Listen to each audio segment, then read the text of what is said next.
Hello again, ladies and gentlemen. Michael Matt coming to you from Rome once again. So, just a quick update. Lots going on here as we're waiting for the Amazon Synod to begin on Sunday. I had a great interview, by the way. John Henry Weston of LifeSite News interviewed us this afternoon. I think that's going to be at the lifesitenews.com website later on tonight. Check that out. Tomorrow's the Roundtable, Voice of the Family Roundtable, which is just fantastic. We don't know what's going to happen, but a lot of media people are going to be there.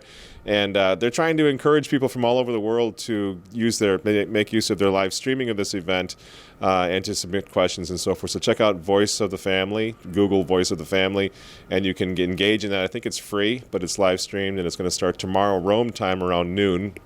I just wanted to kick off another video for you in the meantime, because as I say, we're waiting for Sunday when the start of the Synod actually will take place. I had an opportunity yesterday to address a youth conference also hosted by Voice of the Family. It was a fantastic experience. It's so surreal because everything is apprehensive, and we're all nervous, and we're angry, and we're looking forward to this Synod when nobody knows what's going to happen. But in the middle of that, there's all sorts of signs of people who are kind of coming around, and this was a conference that was for young people, and it was really, really good. So I'm going to just share that with you. Pay attention now for the next week at least. We'll be trying to post daily updates on what's happening here with the Synod, and in the meantime, when something good happens, we're also going to post that. So this is check out this video that was yesterday, a talk that I gave to this Voice of the Family Youth Conference here in Rome. Very encouraging. I hope you find it as encouraging as it was for me to meet these young people who are just fantastic. Check it out, and we'll see you tomorrow from here in Rome. Okay, thank you very much, friends. I'm really very pleased to be here. I'm a little apprehensive, so you're going to have to bear with me. The last time this happened to me, where I got to do the fill-in spot, the substitute teacher thing, it was Maria Mediza, who, when we were in Estonia, and I was new to everything, culture, the whole thing was different for me, and she said, hey, would you mind just talking to my students just for a few minutes, maybe a half an hour, about music and culture? And I was like, well, she's probably got 5 or 6 kids. That's kind of sweet, sure. Why not give the kids a thrill? So I go into this classroom, and here there are, I don't know, maybe 100 students. It's packed out. It's all very official, sort of theater style. And I'm like, well, I still got this. It can't be that bad. I'm a traditional Catholic. I'm used to talking about Catholic issues. So just for the fun of it, I said, how many of you are, obviously you're all Christian, but how many of you are Catholic? Not a hand goes up. How many of you identify as Christian? One hand goes up, because this is post-Soviet Union. There was no animosity. There was just this, no, we're not Christian. We know nothing about that. Well, my thing is Christianity, sort of. It's Catholicism. So I'm thinking, what in the world am I going to speak to 100 kids from Estonia when they're not even Christian? So we go a long way on this little trick that she plays. I'm very pleased to be here, but I want to, this time, she just wanted to see what was going to happen, I think. This time I just want to ask you, everybody in here is Catholic, I assume, right? Well, this is going to be fun. What a relief. Okay, next question. How many in here would identify as traditional Catholics? Most? Okay.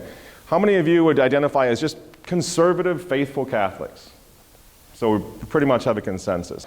And I think it's really important to recognize that we're all on a journey here. We've all gone through a revolution in the church, our families, your parents, your grandparents, even some of your great-grandparents, having lived through great upheaval in the church.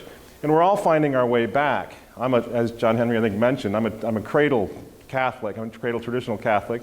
For a time, I had to go to the Eastern Rite with my family when I was young, because the insanity was so rich when I was young.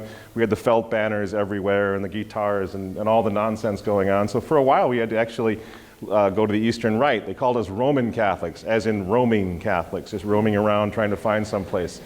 And sometimes it was quite embarrassing, because I had 8 siblings. There were 9 of us in the family, and my father was a fighter, for tradition. And the whole hippie thing in the church didn't go over big with him. And so little things would happen. For example, we would go to Mass one place to the next. And I remember one Sunday, and we fill up the whole pew in the church. It wasn't our home church, and we're trying very, patiently to do the right thing and be charitable, and then the sermon starts, and I realized we were in trouble because my father started kind of moving and grumbling, and I knew but I had no idea it was going to go this badly. He suddenly, in the middle of the sermon, stands up and he says, "This is heresy," and then he takes all 9 of his children and marches right out in the middle of the sermon. So it was a tough time. It was a tough time to be a Catholic. Thank God things have changed a great deal. I think people are sort of seeing through a lot of what's going on in the church. And there's, gratefully, thank God, there is a sort of a pushback, there's a drifting back to tradition and to sanity as far as I'm concerned in the church, and your presence here is evidence of that. This entire conference is evidence of that. Everything that's happening, the good things that are happening in Rome this week is proof of that. So my wife always tells me I'm too negative, so she says, if you're going to talk to young people, please don't scare them. Let's remind them of the good things and stay in the fight. I don't think I'm negative, but some people say I'm just realistic. So I'm going to start with a positive statement of the obvious, that as Catholics, conservative Catholics, traditional Catholics, fighters, soldiers of Jesus Christ, let's never forget that we know how this ends. And I think it's really important not to be patronizing or not to, again, just make a pointless statement of the obvious. It's important for us, if we're going to be engaged in the fight, as we have to be as confirmed soldiers of Jesus Christ, to always keep in mind how this ends. Because it gives us such confidence, it gives us such an advantage. We can confront the demons and the devils and the dragons, knowing that although we're small, though we're a remnant of believers, in the end, guess what? We win. And that's not just my opinion. We must, as Catholics, believe that, and if we had any concern or question about that, Our Lady comes all the way from heaven to Fatima to tell us, in the middle of the beginning of the most upheaval such as the world had never seen, beginning of the 20th century, to tell us what? In the end, my Immaculate Heart will triumph.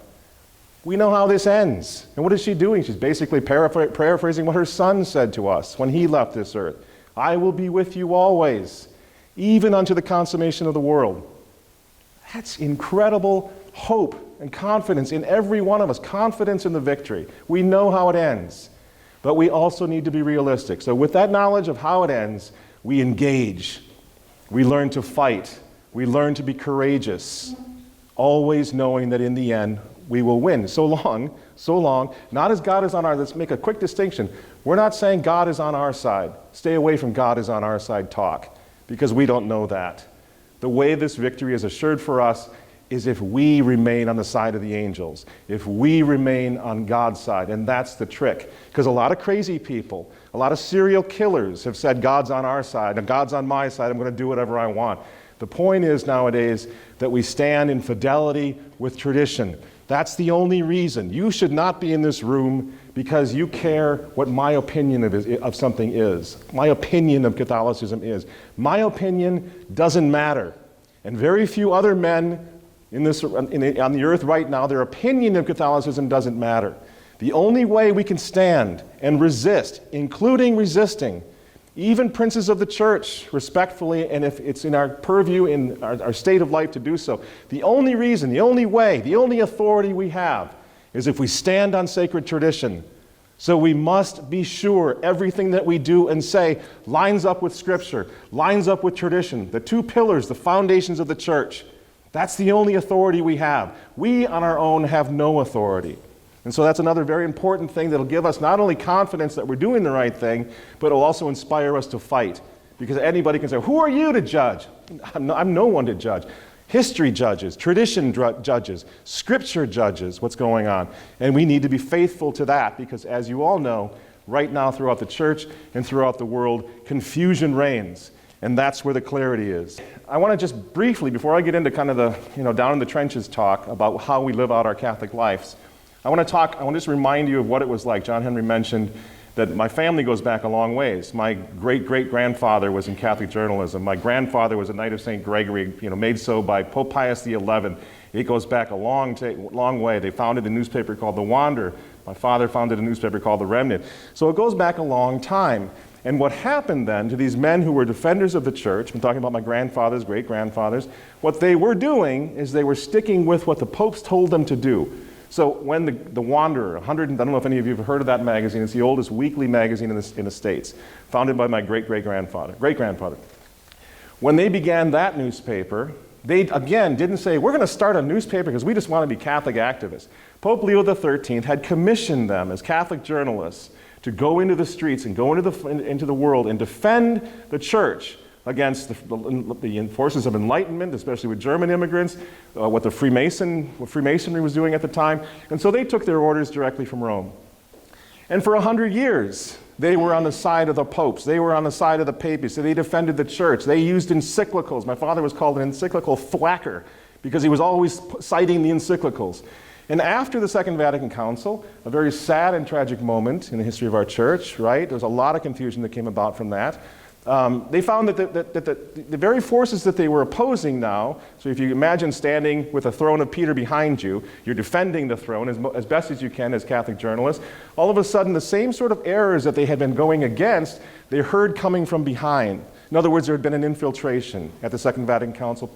The forces of the Enlightenment, the forces of progressivism and liberalism and modernism, had, if you will, had gotten over the wall. And they were beginning to hear this from the church herself. Now, again, I want to be very clear.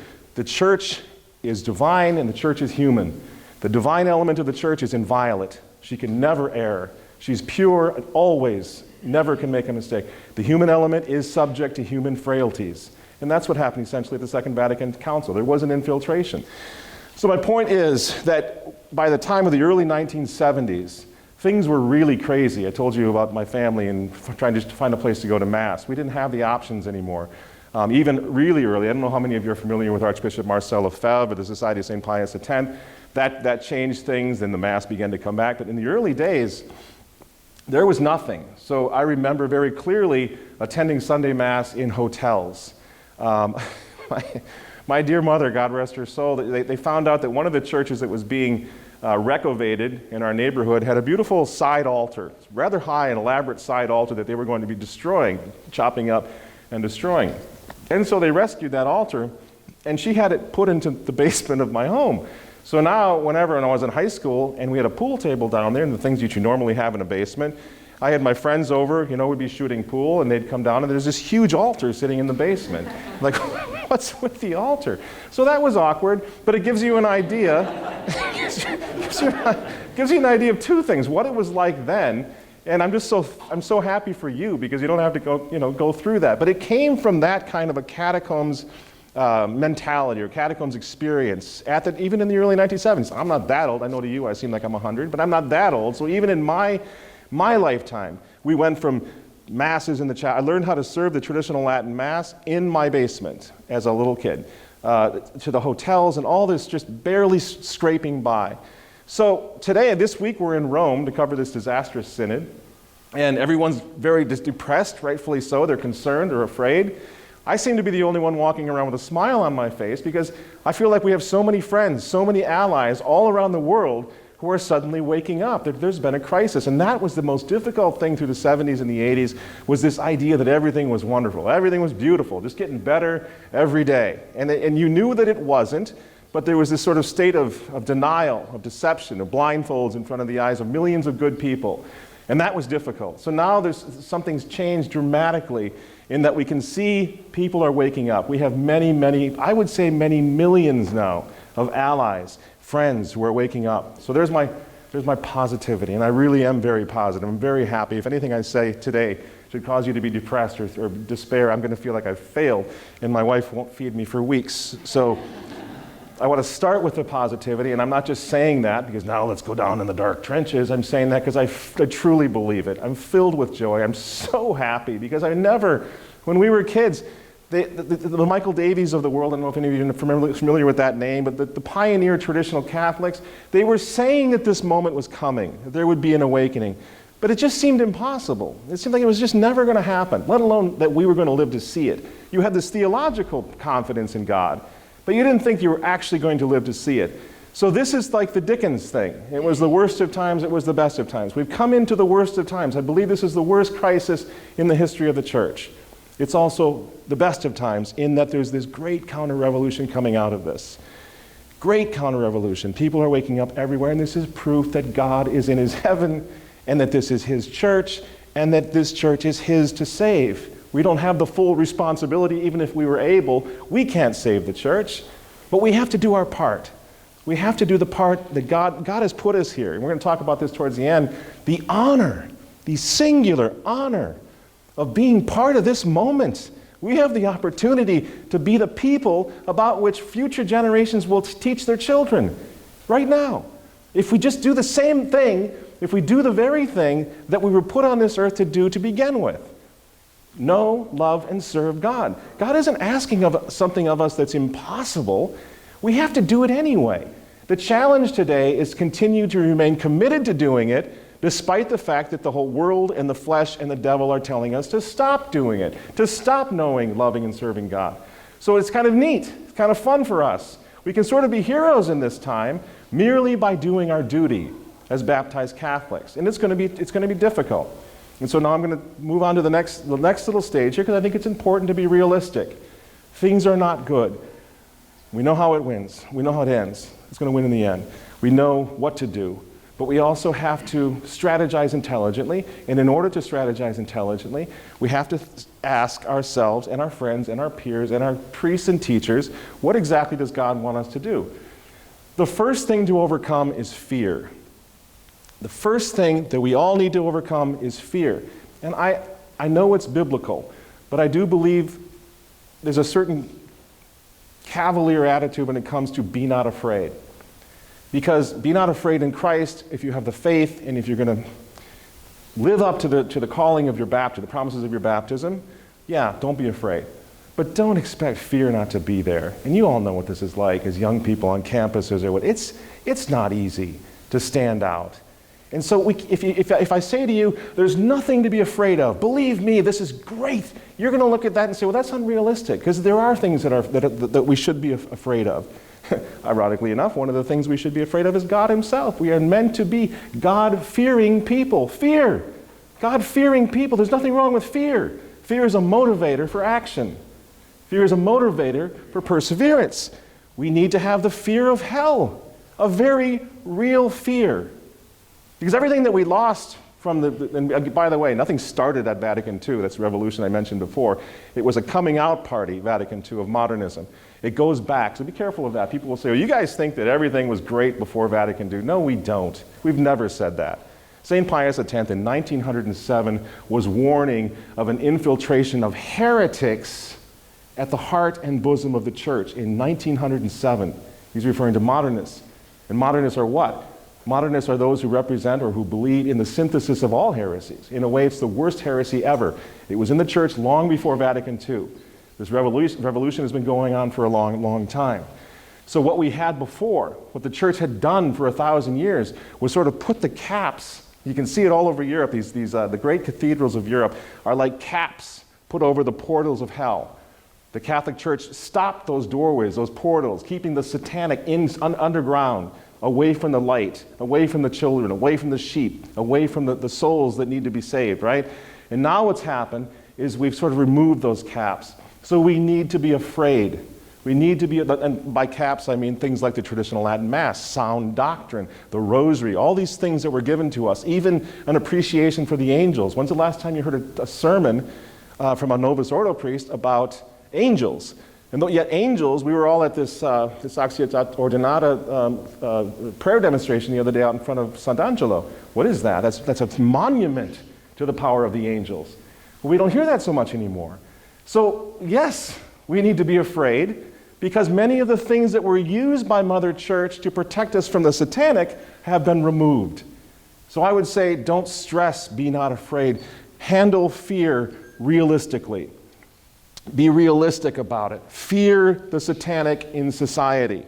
Ask any combat veteran, whether in the written word, a combat veteran, say from Gettysburg, or from later on from Verdun, or from Normandy, storming the beaches of Normandy. Ask any combat veteran, were you afraid? And he's going to say, yes. And then he's going to say, and any combat veteran who tells you he wasn't afraid is one of two things. He's either insane or he's lying, because we were all afraid.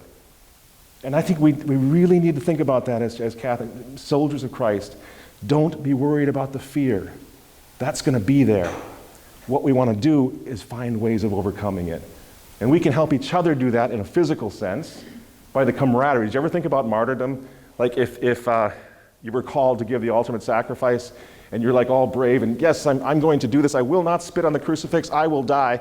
And you start walking out to be martyred. You turn around where all your friends were, and they're all like, dude, man, this is on you, because I'm not ready to do this. Think about that. All of a sudden now, just on a human level, this is very scary. You mean we actually don't have to die? I mean, I might have an option. I don't have to die on this hill. So I'm saying this to say, even the camaraderie among you can help you inspire and strengthen yourself for martyrdom and for the fight. And where that fades, where that leads off, then you have Our Lady of Lepanto, Queen of Victory. Then you have Christ the King. Then you have all the angels in heaven at your side. But the fear is still going to be there. We have to learn how to overcome it. Do you think it was easy for Mary Magdalene to stand at the foot of the cross? Of course not.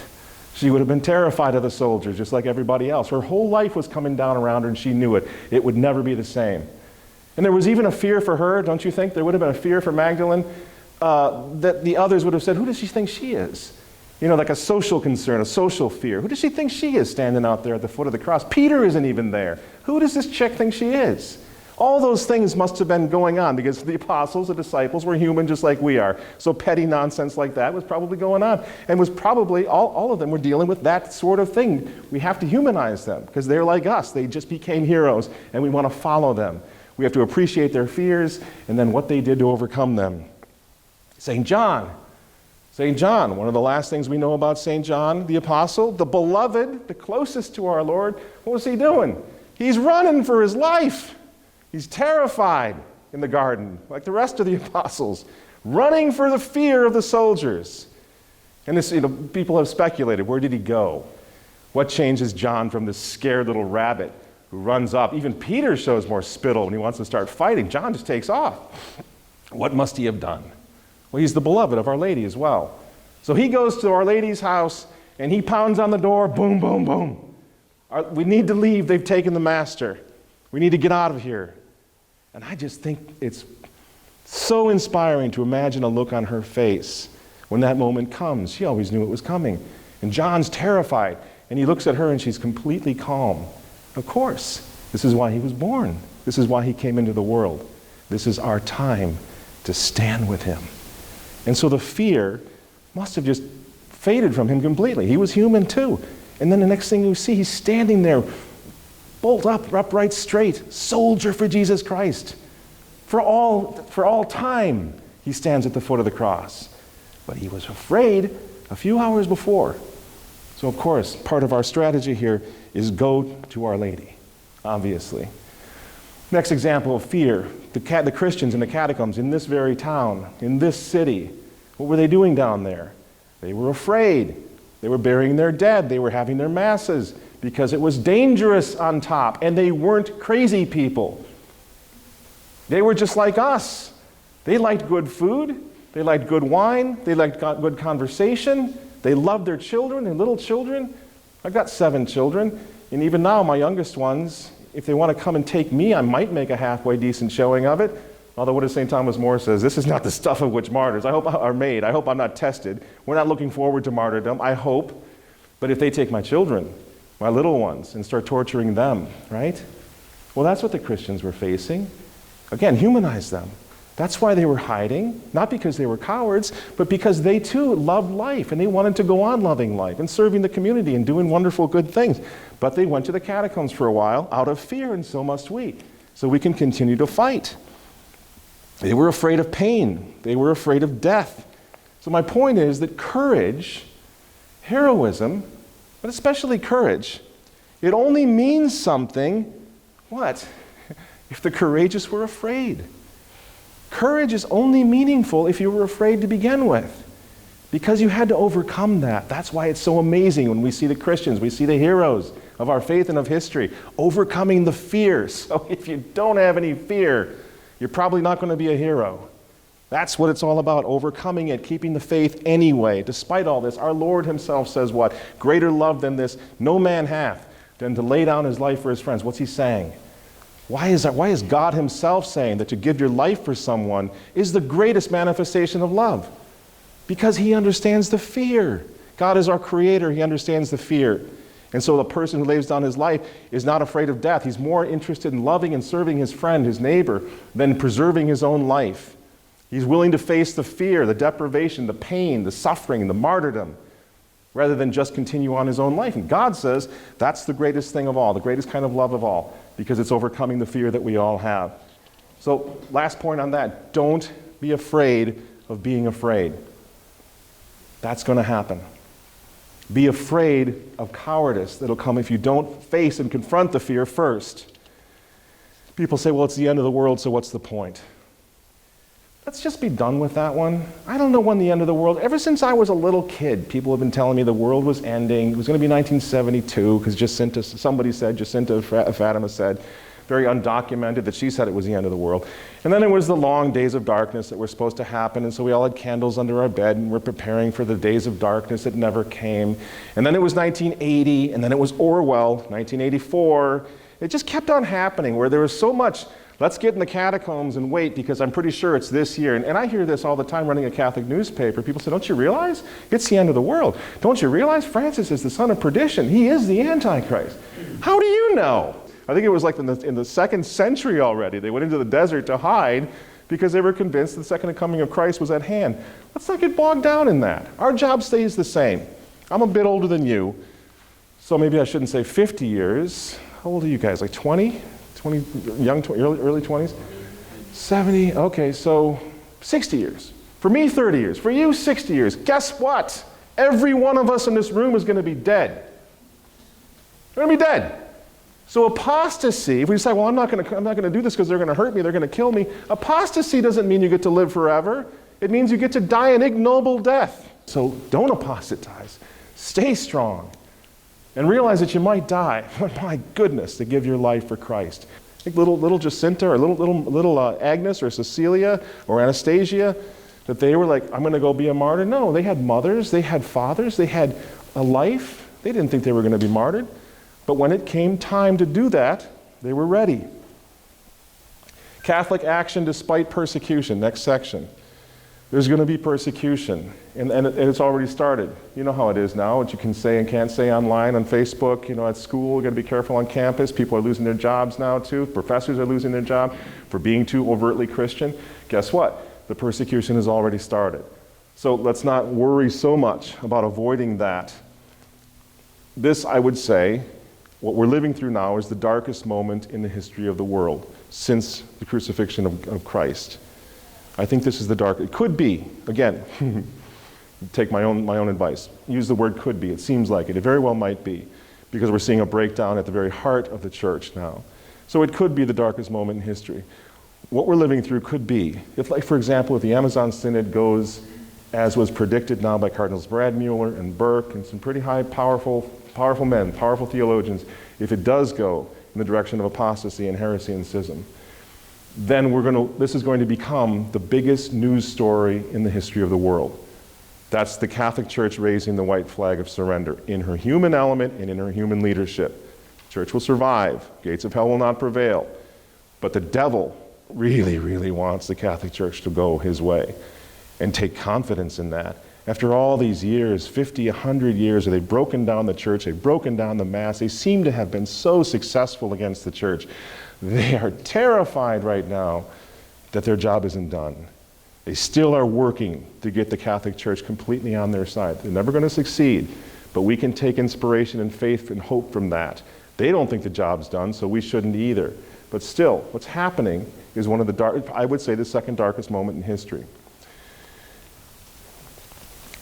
If it is the darkest moment, as you all know, the darkest moment of any night is right before the dawn. It can't go on much longer like this. For the sake of children, it can't go on. A good God will not allow it to go on much longer, because children now, those who somehow miraculously make it by the abortuary, hardly have a chance. Even their genders now, at 3, 4 years old, their parents are transgendering them or trying to. This is institutionalized child abuse. And the child, before he reaches the age of reason, is being perverted, is losing his chance to save himself, to save his soul. This can't go on much longer. So we know this is a dark moment. The dawn is coming. The dawn will come. Hilaire Belloc said also, when it comes to persecution, when they start persecuting Christians again, that's when you know that morning is here. Because what it means is that they've failed. Isn't that wonderful? That you're all sitting here, that there are people like us all over the world who still believe in the old faith, the old Catholic faith. Guess what? They failed. So when they start fattening up the lions again and sharpening up the guillotines, we can have confidence they blew it, because now they just need to start killing us. And that's It's a little terrifying, but it's also a wonderful thing to see. It didn't work. The revolution didn't work. There are too many of us out there now, which is why persecution is kind of on the rise now. For a while, it's going to be on the rise. And then what we do in the face of persecution is we have to let them know. Okay, so the power that they have over all of us, we talked about this fear, the power they have over us is, if you don't do what we want, you're going to lose your civil liberties. You're going to lose your children. You're going to lose your life. If we can convey, as a remnant of Catholic believers, that we don't care, they end up with no power over us at all. In other words, once they realize that we're willing to die for this, that we're going all the way, then the power that they have, the grip they have over us it just disappears. And we become, again, like the early Christians, fearless, singing in the Colosseum, just down the hill. Singing in the Colosseum as the lions came, because by that point, they had overcome the fear. By that point, they had let mighty Rome know they were willing to die for it. And Rome had no answer for that. If they can't scare us, if they can't frighten us, if they can't intimidate us, they have no answer for that. And so these little kids in the Colosseum, they lived to defeat the Caesars. Little kids, not academics, not brilliant minds of Christendom, not even Thomas Aquinas. These little kids whose bones are all over this town, they're the ones whose example led to the fall of mighty Rome. We need to be fearful of what can happen to us, yes, but not fearful that this can't be done, that ultimately we can't bring the faith back, because we can. The faith destroyed mighty Rome and spread throughout the whole world. If enough of us, just small little people like us, keep the faith, the same thing will happen. Unless it's the end of the world. If it's the end of the world, who cares? It's not up to us. Our world ends when we die. But let's presume that it's not the end of the world. The faith will have another flowering based on what we decide to do. Maybe some of us in this room today, what we decide to do with our lives could form the example. That example that you see when somebody breaks from ranks and goes out and does something extraordinary. What happens when you see that on any level? So a pro-lifer standing strong against a pro-abortion person, whatever it is, that Polish boy with the cross, did you see that video where he's standing against the police? So what do we do when we see that? We want to be with him. We really want to be like that guy. We show him to our kids. That's what we want. So that's what even one example can do. One example, especially now in the age of the internet, the images of one person doing the right thing, not in a wearing it on your sleeve and trying to create a Facebook moment where I'm doing my selfie or whatever, but something genuine where you decide in a split moment to do something extraordinary, can save lives, can save souls, can change history. And that's what's going to happen. Now, Catholic action, next section, Catholic action according to our state and life. How much time do we have? Am I going long yet? Okay. According to our state and life, this is where it gets really important, especially I think for young people, because we have a lot of idealism when we're young, and we're supposed to have a lot of idealism. You have a lot of things you think you can do that maybe you shouldn't even try yet. I get very frustrated with evangelists, even some people in the traditional Catholic field say, you need to be out there every day in the street fighting with people. You need to be arguing against everybody you see about the kingship of Christ or whatever it is. Maybe. But don't tell someone who's not good at it to go out and lose a battle. Because it's not good for the young person, for the person who lost the argument out in the street. It's not good for him, her. They may become discouraged and walk out. But much more importantly, if you send a soldier out who doesn't know how to fight and he loses, it emboldens the other side. Just like we get emboldened when we defeat a pro-choicer or something on the street. We find a way to pray the Rosary until he finally leaves us, or whatever. We feel emboldened by that. Hey, I didn't back down and it worked. Same thing happens. So don't just indiscriminately send everybody out to start making arguments that maybe they're not capable of doing. I remember this beautiful girl, I went to Christendom College, and we were at a pro-life march one time, and she was just all heart, not a lot going on as far as, she wasn't dumb, but she just didn't have a lot of the polemical skills. She wasn't trained, but she was all heart and all love. And she went up against one of these vicious pro-abortion, pro-death guys. And she was reduced to this, but it's a baby, it's a baby. It's a baby. It was really sweet, and I was like, sweetheart, that's really good, but you're losing. You know what I mean? It was so wonderful that she felt this way, and she cried, but he crushed her, just crushed her, because she didn't have the arguments. She wasn't able to back him down. In the eyes of heaven, she's a saint. She's wonderful. But that's where I say strategize and get ready to prepare, and don't just send people out indiscriminately. Another thing, if we can just, in this room, make an agreement that we're going to be done with the say it like it is crowd. You know what the say it like it is? Like people who say it like it is, that's saying it like it is. Saying it like it is can be the most ridiculous thing to do in certain circumstances. There are many people in the world today who can't say it like it is whenever they want to. One of them's a hero of mine, Cardinal Raymond Burke. He's at a position much different than mine, much different than any blogger on the internet. He can't just go out there and say it like it is in front of everybody. He's a coward. Why won't he just denounce the Pope? Because if he did, he loses on that hill. If he did say it like it is right to their face, he's already saying a lot of things just like it is, but if he went as far as other people, little bloggers want him to go, he does exactly what the Vatican would want him to do. So they can neutralize him, move him off to the side as an idiot, as a nutter, as a bomb thrower. So that's a good example of saying it like it is always isn't a great idea. And it's not always a great idea for you. If you're in school, if you have children, you're homeschooling, and you're going out into the, you know how, or maybe you don't know how many of you might be homeschooled, but you gotta be a little careful during the day when you're at the Walmart or whatever, and you're not in school, and people are gonna ask questions. You don't start, pontificating against public school education at that point. You have to go according to your state in life, and saying it like it is, historically, has also been nonsense. Have you heard of the saint? I'm sure you have, St. Edmund Campion, great in Elizabethan England, 16th century, a great Jesuit whose job was to serve the flock that was keeping the old faith and the old mass. And when we say old faith and old mass, that we're referring back to 15th or 16th century England, that's where they referred to it when there was a new faith and a new mass coming in under Henry and under Elizabeth I. Edmund Campion was a great Jesuit priest. He was as courageous as the day is long. He would go back over to Douay and he would recruit others and learn how to fight, and then he would come back to England to serve his flock, and he would dress as a jeweler, and he would call himself Mr. Edmonds, so that he could continue to fight, so he wouldn't die on stupid hills with some policeman at the port of entry into England.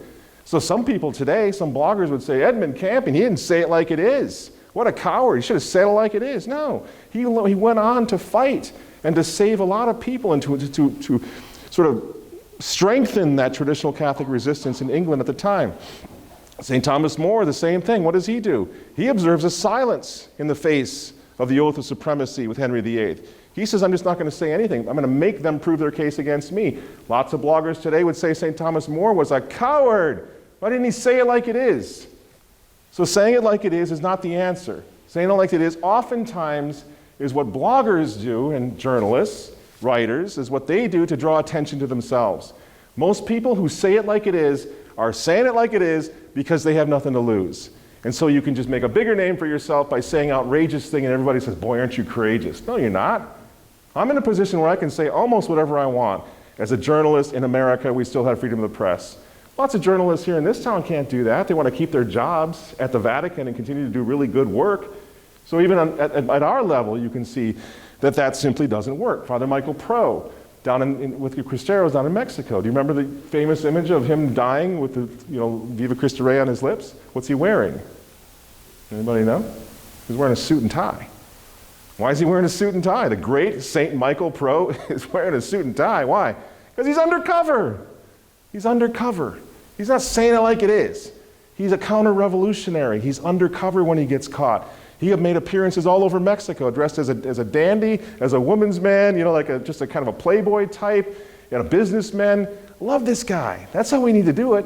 We need to think in strategic terms that work. Don't die on hills that you don't have to. And that's what the example of the saints is so clear on that. Other people, I said before, don't try to go out and encourage people to get involved in things that are over their heads. The front lines, as far as I'm concerned, in the culture war, front lines today are homeschool mothers. You want to talk about courage. Everywhere they go, they're looked at as one of those ladies, those nutty ladies who's learning the kids at home, with the chickens in the sink and all that, and she's just an idiot because she and the hubby are taking, you know how it is. There's a lot of anti-homeschool. They don't care. They stay there and fight. So a homeschool mother shouldn't be expected to do the same sort of polemical things out in the street every day when she's got 8 kids that she's homeschooling and she's at war already. So we shouldn't expect them to. You see what I'm getting at? There are different stages in life. Everyone is called to fight in a different way. And we need to make allowances for that. And we need to be charitable about that. I get so impatient with the constant harangue against Cardinal Burke for not doing this or not doing that because some blogger thinks that's what he should be doing. We have no idea what a man like that, the pressures that a man like that is up against. So we need to be charitable and say, we don't know everything. Let's just be grateful for what we have, for what we've got. Students on campus, you need to be pro-life, you need to be active and all that, but some certain things you can't say and not lose your position, and there's nothing wrong with protecting your position so long as you don't compromise in an immoral fashion. I hope all of you are considering something. I hope most of you are considering higher education, or maybe you already have. If we're going to take back Christendom, if we're going to go back into society and take it and reclaim it for Christ, we need professionals at every level. So we don't want to be disqualifying ourselves lower on in education by saying it like it is and not getting those degrees that we need in order to get together afterwards and form an effective counter-revolution. So not everyone is called, in other words, to a certain kind of polemics. Finally, in that section, let's just talk about witness.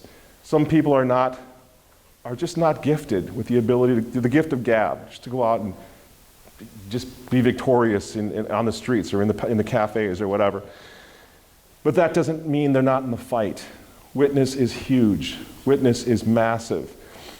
And there are so many ways of witnessing, for Christ, witnessing what we are, who we are, to have people follow us. I think of the Chartres pilgrimage. Anybody familiar with the Chartres pilgrimage?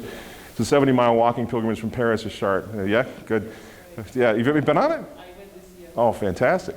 Yeah, we do it every year. If anybody wants to go, we organize a chapter, a U.S. chapter, and we go. But there's where you see witness extraordinaire. There's very little polemics on the road to Chartres. You just have 15,000 Catholics from all over the world. They're all carrying statues, and they got banners of the saints and Our Lady, and they're just walking through the streets of Paris, and everybody's like, holy cow, where did you guys come from?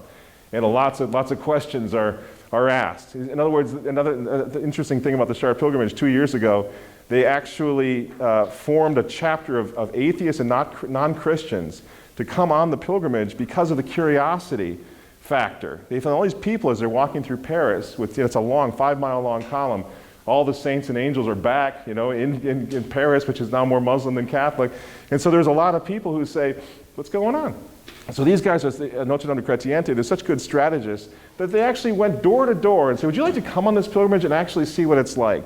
And it was a screening process and all that, but then we have these people, this chapter, that are coming to see what the Catholics are doing. So impressed were they by the witness. So impressed were we all over the years. I went 30 years ago for the first time. I've gone every year since, and one of the things that brings me back is the witness of young people, because we didn't see it.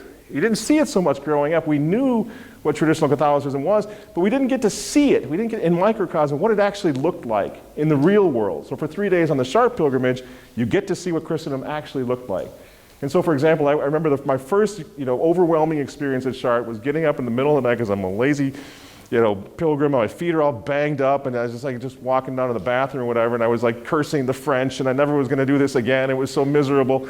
And I go by the Blessed Sacrament tent, where they have it exposed all night long. Tall grass, it's rocky, nasty soil. And as I'm limping by, I look, and there's about 50 of these young, just good-looking young scouts, these kids, just kneeling straight up, 3 in the morning in front of the Blessed Sacrament. Nobody there, they're not putting on a show, nobody's talking, they're just kneeling in front of the Blessed Sacrament. I'm just like, oh my gosh, when you see that, you see the faith in others, I want to do that, I want my kids to be like that. And one time I went to the monastery at Rondol in France, the same thing happened. I happened to go to a Benedictine monastery in the middle of the day unannounced. And this was a long time ago when I was sort of young and cynical or whatever, a little bit jaded or just not sure yet. And I went into the church at Rondol, Our Lady of Rondol, and the church was empty. And I knew something about the abbot. His name was Eric Lescan, and I knew that he was one of the great minds of Europe. He's just a multilingual philosopher, theologian, brilliant guy. And I walked in, and I see the abbot lying face down in the sanctuary with a few of his priests, and the Blessed Sacrament was exposed. They had just finished benediction. And as a young man, I didn't know it, but I so desperately needed to see that. Why? Because the church was empty. It was all because the church was empty, and I was able to witness something Catholic that wasn't a show, and I knew it wasn't a show. Nobody was there except the priests and God. lying on the floor in the sanctuary. I went back to the bus. I had a group of people with me. It was so powerful, I started weeping and couldn't stop. Because for the first time, I understood how much I believed and how much has been taken away from us. You know? And I was uncontrollably weeping at the sight of that because of the witness. So, I think we're probably getting late on time. What time is it? 11:30. Okay, so we got to wrap up. Okay, so I'm going to end with a quote from Michael Davies, the great Michael Davies, who said, "Revolutionaries do not need massive support. They simply require minimal opposition." So we need to make sure that we provide opposition in any possible way that we can. Large families, be wide open to life. Large families are a walking sermon everywhere they go. Consider homeschooling. Homeschooling is the front line of this Catholic counter-revolution. Charity. Be charitable in the face of people who are diabolically disoriented. Don't be demanding. Some of you may have been aware of Archbishop Charles Chaput recently, who was quite critical of Father James Martin. And a number of traditional Catholics took that opportunity to be critical of Archbishop Chaput because he should have spoken out against Father Martin sooner. This is as counterproductive as it can possibly be. Avoid that. If anybody, anywhere, does anything good for the cause, for Christ, for tradition, celebrate it. Do not lecture them because they should have done it sooner. Everyone is diabolically disoriented. This is according to Our Lady of Fatima, including us. So be patient, be charitable to people who are still trying to find their way. I've got a lot more stuff here, but I'm going to quit because I don't want you to throw me out of here. It's been such a pleasure and an honor. The last thing I want to say to remind you, to keep in mind of what I'd like to leave with you, duty versus honor. We have the duty, obviously, to defend the church, but don't ever forget the honor that we have been asked, for whatever reason, when so many millions of people are not seeing the truth right now. You, because of your parents, because of your faith, just because of the grace of God, have been given the sight, the vision, to see that something's wrong, and to dedicate yourself to trying to fight for Christ and fight for the church. That's not a duty, that's an honor. And thank God for it. Thank you so much for listening, and maybe we'll see you again sometime. God bless you.